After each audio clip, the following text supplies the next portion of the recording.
বালুতে ঢেকে গেছে আকাশ, বাতাসে ভাসছে বালুকণা। শ্বাস নেওয়া দুষ্কর হয়ে পড়েছে এমন বৈরী পরিস্থিতিতে। শুধু তাই নয়, গণপরিবহন থেকে শুরু করে বিমানের ফ্লাইটগুলো পড়েছে বিপর্যয়ের মুখে। দুবাই বিমানবন্দর কর্তৃপক্ষ জানায়, এদিন বেশ কয়েকটি ফ্লাইট প্রতিবেশী বিমানবন্দরগুলোতে ঘুরিয়ে দেওয়া হয়েছে। সংযুক্ত আরব আমিরাতের মধ্য দিয়ে ধূলিঝড়ের কারণেই এই পরিস্থিতি।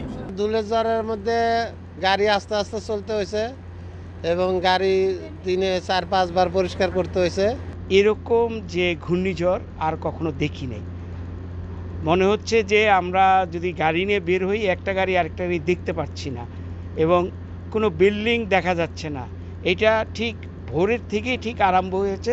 সারাদিন এটা কয়দিন থাকবে ঠিক বলতে পারছি না। রোববার সকাল থেকে শুরু হওয়া এই প্রাকৃতিক বিপর্যয়ে আক্রান্ত আরব আমিরাতের রাজধানী আবুধাবি, বাণিজ্যিক শহর দুবাই সহ শারজা ও আজমানের কিছু অংশ। বেলা বাড়ার সঙ্গে সঙ্গে বাড়তে থাকে ঝড়ের তীব্রতা। এত ধূলিঝড় ছিল, কাল রাত্রে থেকেই ধূলিঝড় দেখা দিতেছিল, কিন্তু সকালের দিকে এত প্রচণ্ড ছিল, একটা বিল্ডিং থেকে আরেক বিল্ডিংয়ের মানে দেখাই যাচ্ছে না। নাকের মধ্যে যদি ঢুকে সর্দি এসে যায়, কাশি হয়, মাথা ব্যথা করে। চলমান আবহাওয়া পরিস্থিতিতে সবাইকে সতর্ক করে রেড অ্যালার্ট জারি করেছে দেশটির আবহাওয়া বিভাগ। এর মধ্যেই শারজা, ফুজাইরা ও রাস আল খাইমার কিছু জায়গায় ভারী বৃষ্টির পূর্বাভাস দেওয়া হয়েছে। শিবলি আল সাদিক, সময় সংবাদ, আরব আমিরাত।